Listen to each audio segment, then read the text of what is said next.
Well, good morning, everybody. It's Dave, and it's the ever-present Bo. Sometimes she is even evanescent. And we're headed out to the garden this morning. Bo's actually, I guess, already in the garden.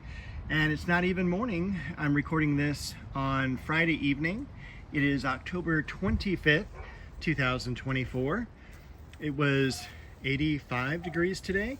It was a hot day, and we even hit 90 earlier in the week. So it has been a very, very warm October. Tomorrow should be our last day in the 80s, and then we're going to be in the 70s for the upcoming week, which will be great. Nights dropping down into, I think, the upper 40s. I don't even know what that feels like anymore. I think Bo is looking for any peaches left over.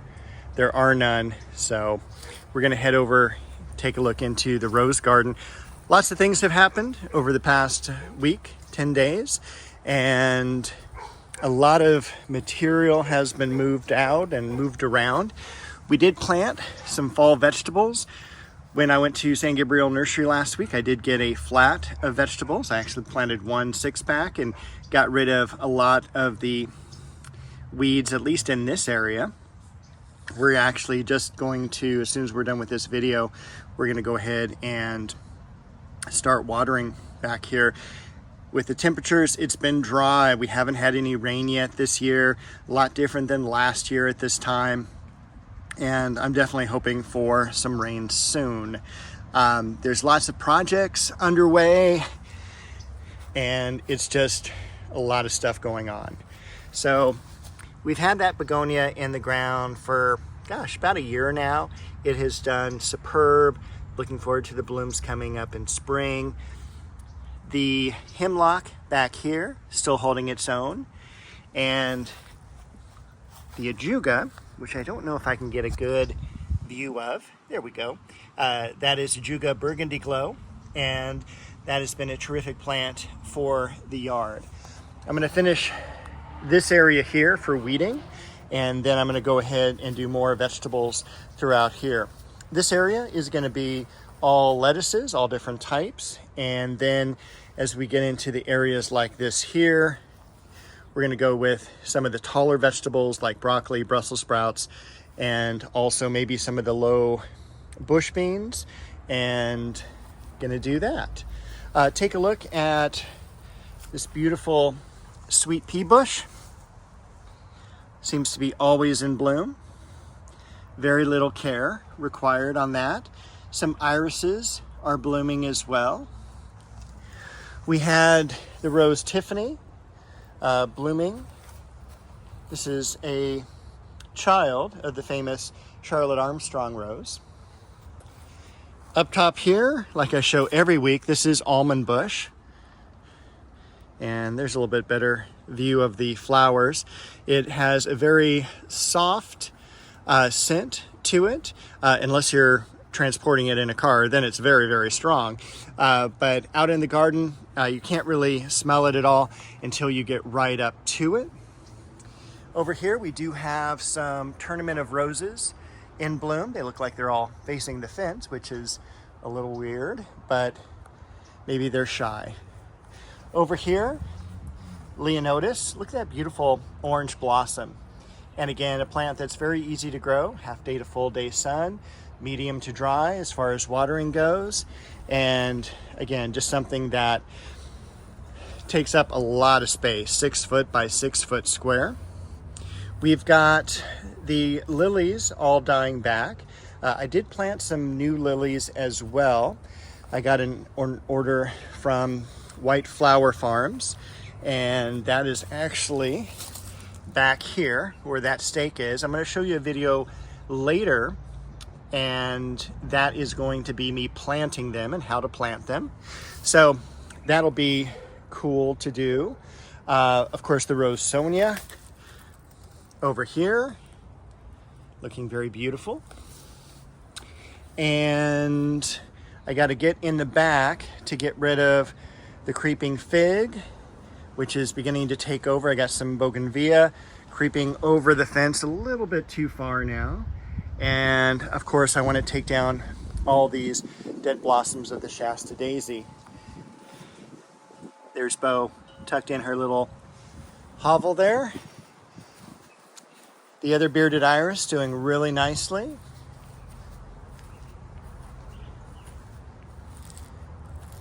Not a whole lot to say about this area here, although we are seeing the leaves begin to turn and finally drop on the cherry tree.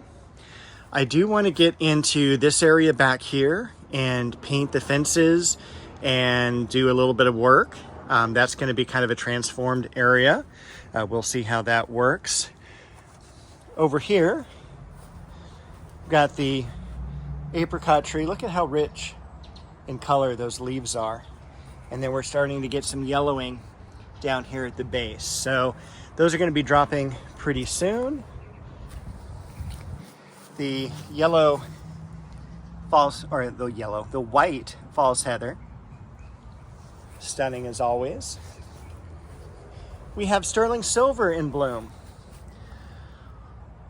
One of the first real lavender roses, very fragrant, and is from the 1950s. And then down below, we have Ingrid Bergman, nice rich velvety rose. Other than that, we are seeing the leaves drop. We'll walk over here, a little bit easier access.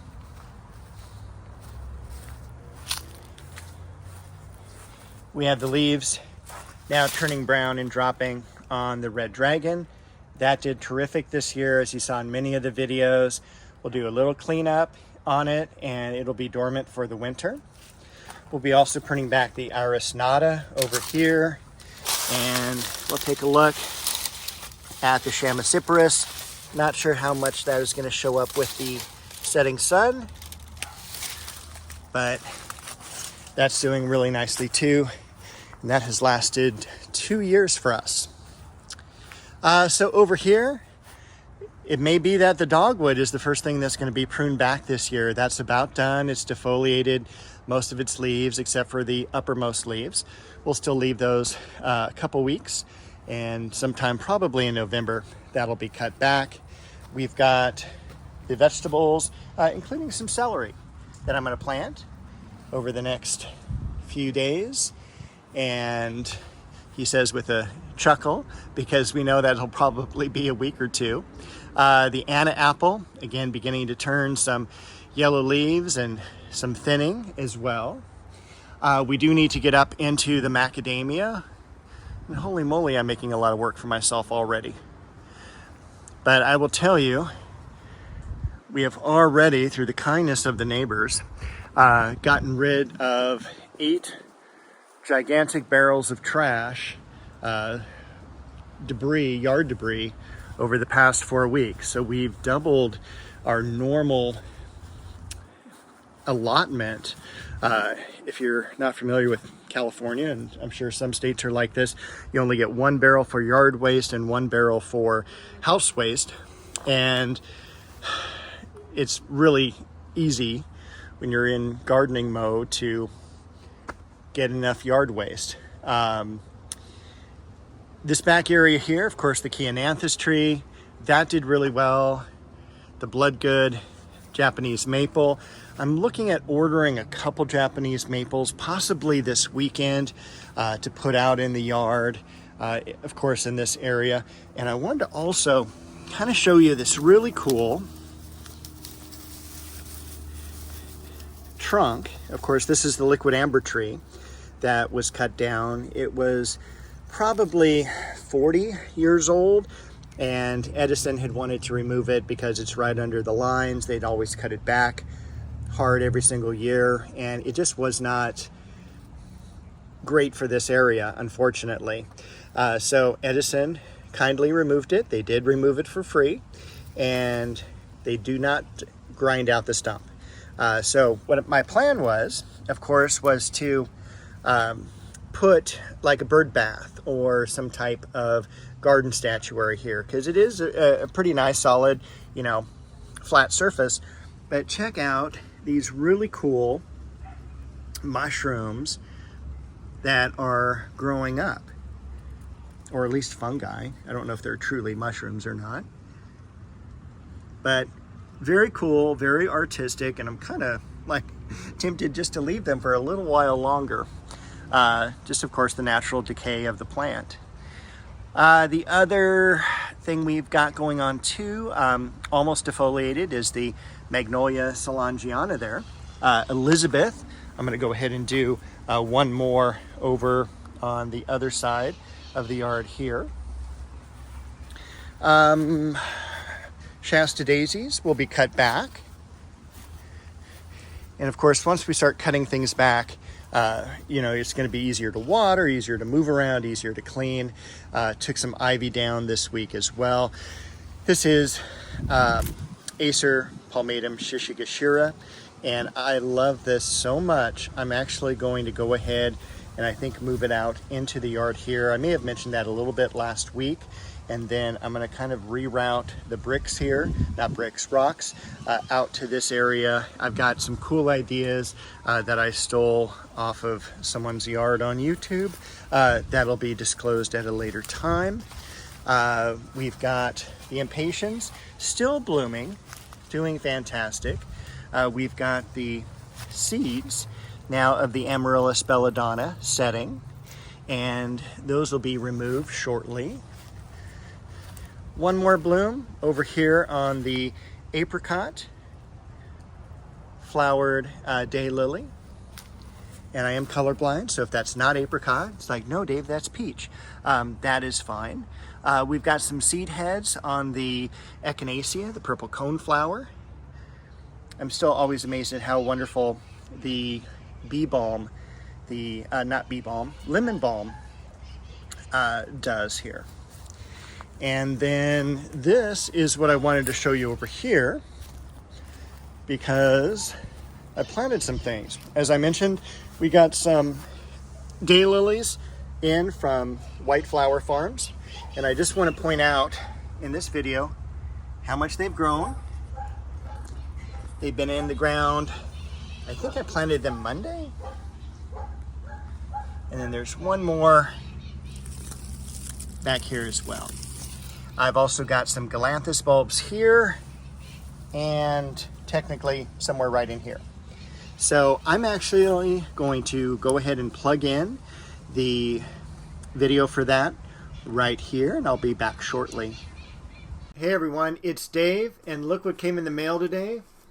A box from White Flower Farms. So we're going to do a little unboxing, show you what I got. Really cool stuff for that area right around the air conditioning unit. So this is probably my third order from White Flower Farms. They are fairly quick to ship when it's the right season. So this is material such as bulbs and some daylilies that I had ordered probably about a month ago. And so as I'm opening this right now, it is mid-October, so it is perfect time for shipping.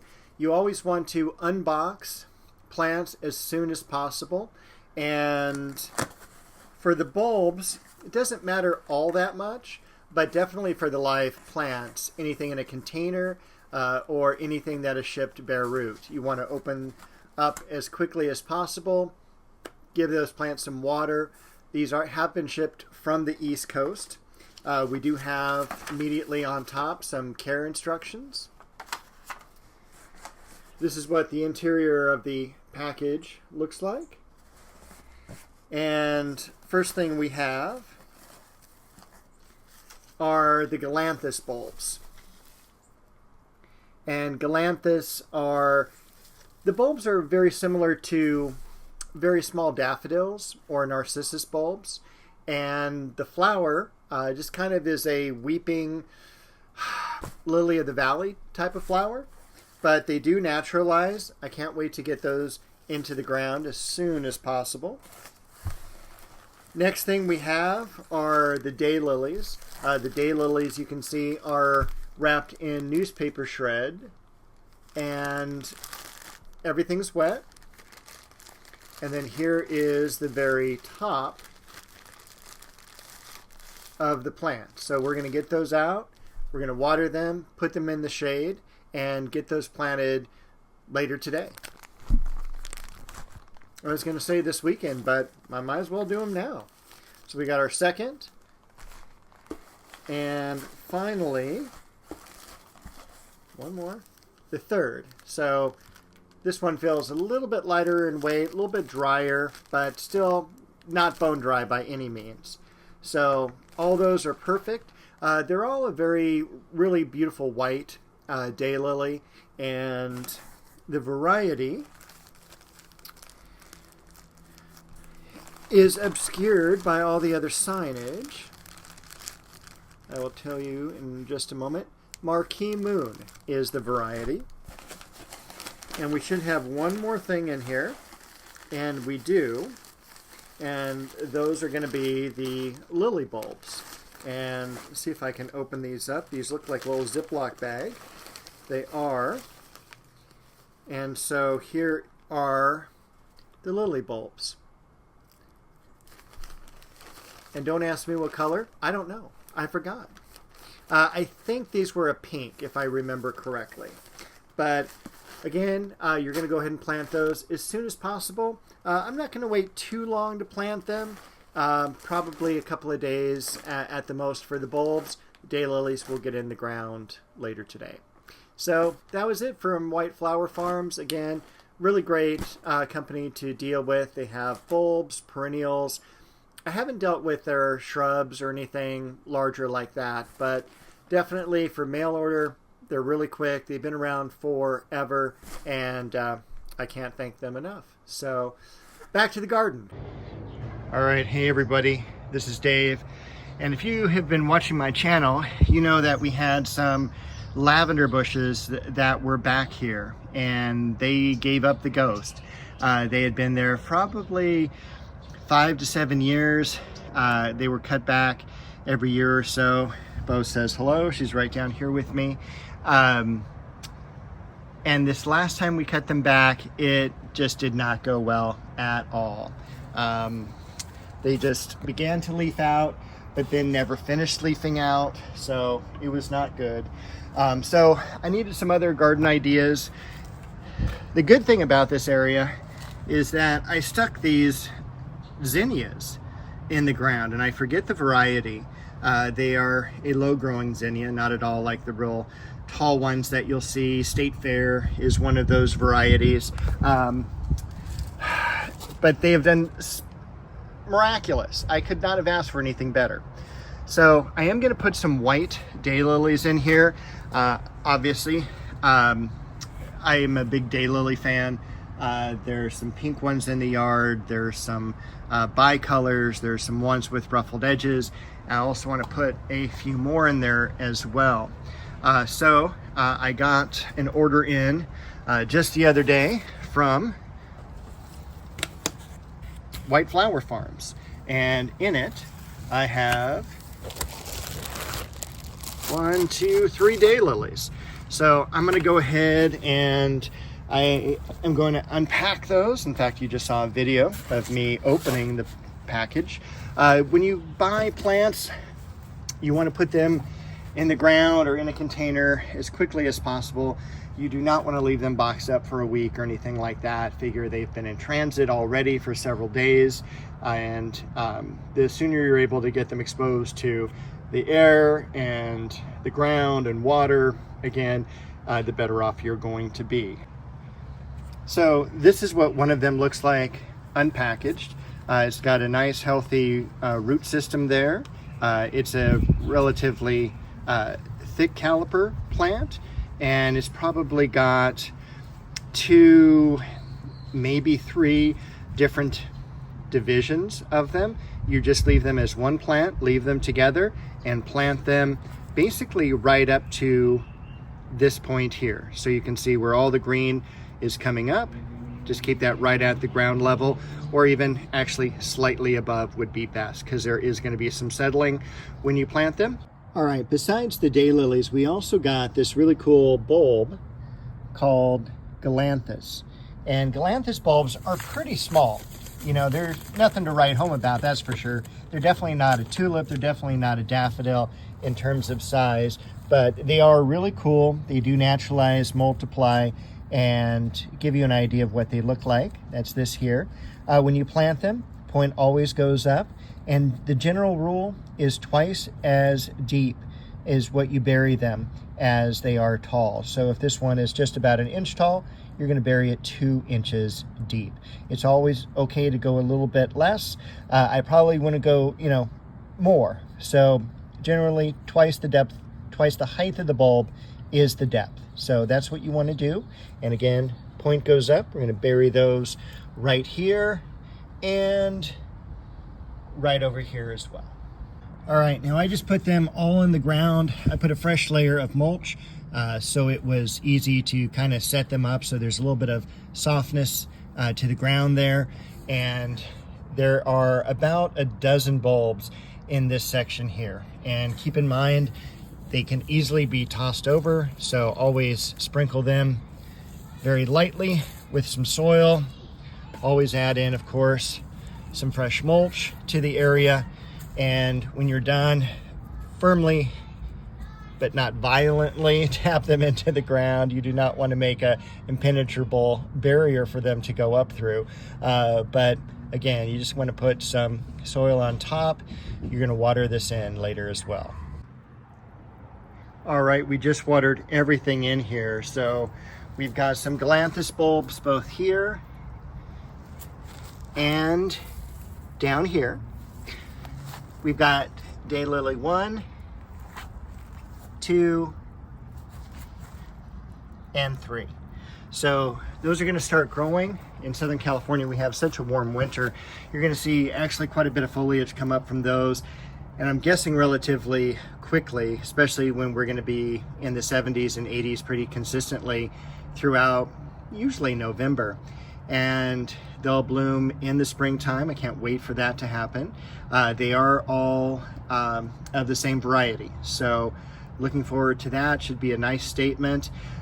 As the zinnias do die out in the winter, because I don't think they're going to make it through the cold, we'll be putting some other plants in here as well. So when you have things like the bulbs down here, keep in mind, if you don't remember where you planted them, put a little twig in the ground, something like that, a little bit of a marker, so that you don't dig them up.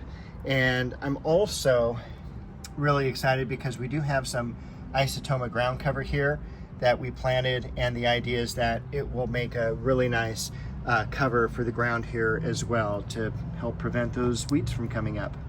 All right, let's go on to the next task. All right, so here is the hole where the lily bulbs are going to go. And each of the lilies that I have in the rose garden here is marked with a stake, so that I can mark the variety or even staple the label to the stake. And it helps me from, or prevents me from running a shovel through them. So that's a very common occurrence here. Those are kids playing in the neighbor's yard, so don't worry. We've got the bulbs here. That's what a lily bulb looks like. And once again, they're going to be planted about twice the depth of their height. So this one is a little bit larger, maybe 1.5 inches. So it's going to go about 2 to 2.5, 3 inches in depth. And these will get so much larger. They look kind of small now. They fit in the palm of your hand, but they're going to be about the size of a baseball in just a couple of years. Keeping in mind that this area is flanked with a Westringia and an arborvitae. So the idea, I am going to move these sometime in the next few years. They're not going to be here permanently, but for right now, I've got to get them in the ground. They've got to get planted. And so I'm going to go ahead and do that. All right, so I put a fresh layer of mulch down at the bottom and planted the 3 bulbs there. So 3s are always a good number to plant in. And then you can do some more mulch on top. Always put in some of the native soil as well. It's arguable whether you want to put the sawdust in. I normally do because it's just going to break down. As far as fertilizing goes, I don't fertilize until I do the entire garden. So the bulbs are dormant this time of year. They're not going to know if there's fertilizer in the ground. but you do want it present when they do begin to grow and leaf out. You also don't want overpowering amounts of fertilizer in the yard. I'll show you what I use in the next couple of weeks, which is Grow Power. It is an organic fertilizer, so it is generally low on the numbers, but very, very good for the garden soil. And with that, I'm going to send you back to the regular video. Okay, I hope you enjoyed the video of me planting those and unboxing that order from White Flower Farms. I am going to bid you goodbye, and I will be back next week with another update on the garden.